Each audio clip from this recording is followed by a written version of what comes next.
டேய் என்னடா இவ்வளவு லேட்டா வர? இந்த வேலை நிக்க போறேன்டா. அதான் சொல்லிட்டு சம்பளம் வாங்கி போலாம் வந்தேன்டா. ஏன்டா? ஆமாண்டா, துணி கடைக்கு வேலைக்கு போக போறேன்டா. போய் சொல்லு, என்ன சொல்ல போறான்னு தெரியல.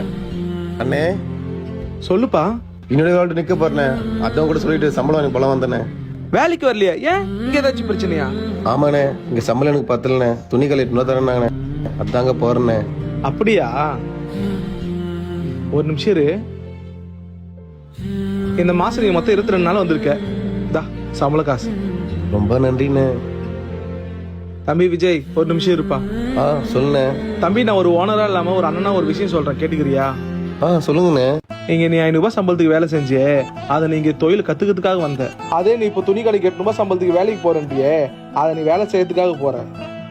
எப்பயுமே தொழில் செய்யறதுக்கும் வேலை செய்யறதுக்கும் நிறைய டிஃபரெண்ட் இருக்கு. இன்னைக்கு 2 வருஷம் நீ தொழில் கத்துனா மாதிரி இதே மாதிரி 2 வருஷம் எக்ஸ்ட்ராவா தொழில் கத்துக்கிட்டு வெறும் 50,000 1 லட்ச ரூபாய் இன்வெஸ்ட்மெண்ட்ல இதே மாதிரி ஒரு ஷாப்பை வச்சேன்னா ஒரு நாளைக்கு 2,000 3,000 ரூபாய் வருமானம் பார்க்கலாம்.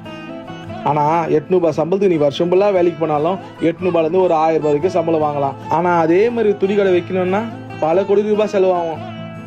நீ படிச்ச பொல்ல உனக்கு சுருக்கமா சொல்றேன், இன்னைக்கு ஒரு நாள் ஆதாயத்தை பார்த்துட்டு உன் லைஃபை இழந்துடாத. அண்ணே சாரிண்ணே, கைத்துல வருமா தெரியாம தப்பா முடிவெடுத்துட்டேன். இனிமே இங்கே வேலை செய்யறேன். பொதுவாகவே ஒரு தொழிலோட முக்கியத்துவத்தை நீ புரிஞ்சுக்காக மட்டுமே நான் இந்த விலகத்தை சொன்னேன். இப்ப நீ என் கடையில சேர்ந்துட்டீங்கன்னா உன்னை மைண்ட் வாஷ் பண்ணி என் கடையில சேர்த்தா மாதிரி ஆயிடும். தயவு செஞ்சு சொல்றேன், நீ எங்க வேணா வேலைக்கு போ, ஆனா தொழிலை கத்துக்கிற இடத்துலயா போ. கத்துக்கின தொழிலை என்னைக்குமே மறந்துடாது.